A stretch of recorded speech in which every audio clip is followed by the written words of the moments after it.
नवरात्रि के अवसर पर माँ दुर्गा के कई रूप दिखाई देते हैं, लेकिन उनके सबसे प्रचलित रूप में उन्हें शेर या सिंह पर सवार देखा जाता है। लेकिन आखिर शेर उनका वाहन कैसे बना? नमस्कार, देश ऑनलाइन में आपका स्वागत है। इसका कारण प्रतीकात्मक न होकर पौराणिक है और इसके पीछे एक नहीं, दो तरह की कथाएं प्रचलित हैं। फिर देवी के अलग स्वरूपों में सभी के अपने वाहन पर अधिकांश का वाहन शेर या सिंह ही है। नवरात्रि के मौके पर देवी माँ के कई रूप देखने को मिलते हैं, जिसमें सबसे अधिक माँ दुर्गा की पूजा की जाती है। वैसे तो शस्त्रों और वाहनों की पूजा का रिवाज दशहरे के दिन करने का है, लेकिन नवरात्रि के दौरान कई जगह शस्त्रों, विशेष तौर पर तलवार की पूजा भी होती है। कहा जाता है कि भगवान राम ने रावण वध से पहले 9 दिन तक देवी माँ की पूजा अर्चना की थी और फिर रावण का वध किया था। कुल मिलाकर माँ दुर्गा की छवि एक युद्ध के लिए सुसज्जित देवी की है, जिनके हाथ में तलवार, भाला, गदा, धनुष आदि शस्त्र होते हैं। ऐसे में शेर स्वाभाविक तौर पर उनकी सवारी लगता है, लेकिन शेर उनकी सवारी कैसे बना, इसकी भी कथा है। हैरानी की बात है कि जहां शेर जंगल का राजा और अपने आप में शक्ति और आक्रामकता का प्रतीक है, वहीं स्वयं माँ दुर्गा भी तेज शक्ति और ऊर्जा की प्रतीक हैं। उनके भक्त विभिन्न प्रकार की शक्ति हासिल करने के लिए उनका पूजन और भक्ति करते हैं, लेकिन केवल इस वजह से शेर उनका वाहन नहीं बना है, बल्कि उसके पीछे एक नहीं बल्कि 2 कथाएं हैं। सबसे प्रचलित कथा के अनुसार माँ दुर्गा के वाहन शेर बनने के पीछे माता पार्वती के तप की कहानी है।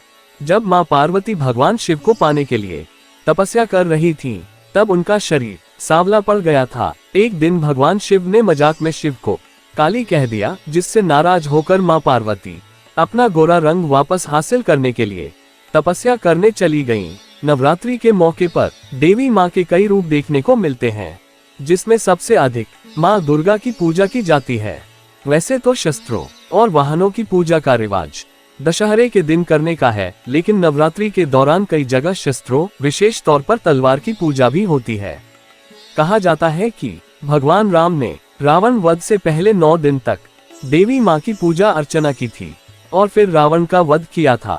कुल मिलाकर माँ दुर्गा की छवि एक युद्ध के लिए सुसज्जित देवी की है, जिनके हाथ में तलवार, भाला, गदा, धनुष आदि शस्त्र होते हैं। ऐसे में शेर स्वाभाविक तौर पर उनकी सवारी लगता है, लेकिन शेर उनकी सवारी कैसे बना, इसकी भी कथा है। जब माता पार्वती ने देखा कि उनकी तपस्या के साथ ही शेर भी उनके साथ बैठा रहा, तो माता ने भगवान शिव से अनुरोध किया कि इसी शेर को उनकी सवारी बना दिया जाए। भगवान ने प्रसन्न होकर उन्हें यह वरदान भी दे दिया। तभी से माँ अम्बा शेरावाली कहलाने लगी और उनका नाम दुर्गा भी पड़ा। शेर के माता के वाहन बनने की एक अन्य कथा स्कंद पुराण में मिलती है। इसके अनुसार भगवान शिव और माता पार्वती के पुत्र कार्तिकेय ने देवासुर संग्राम में तारकासुर का संहार करने के साथ उसके 2 भाई सिंहमुखम और सुरापद्मन नाम के असुरों को भी हरा दिया था। सिंहमुखम ने पराजित होने पर भगवान कार्तिकेय से क्षमा मांग ली थी, जिस पर भगवान कार्तिकेय ने प्रसन्न होकर उसे शेर बनाकर माँ दुर्गा का वाहन बनने का आशीर्वाद दिया। गौर करने वाली बात यह भी है कि जहां माँ दुर्गा माँ पार्वती का ही रूप है, नवरात्रि के मौके पर हर देवी का अलग स्वरूप तो है ही, उनके वाहन भी अलग हैं। देवी दुर्गा सिंह पर सवार देखती हैं। पार्वती के पुत्र कार्तिकेय का एक नाम स्कंद भी है, इसलिए वे स्कंद माता के नाम से भी जानी जाती हैं, जिन्हें सिंह पर सवार दिखाया गया है। लेकिन कई जगह माता पार्वती शेर पर देखी जाती हैं।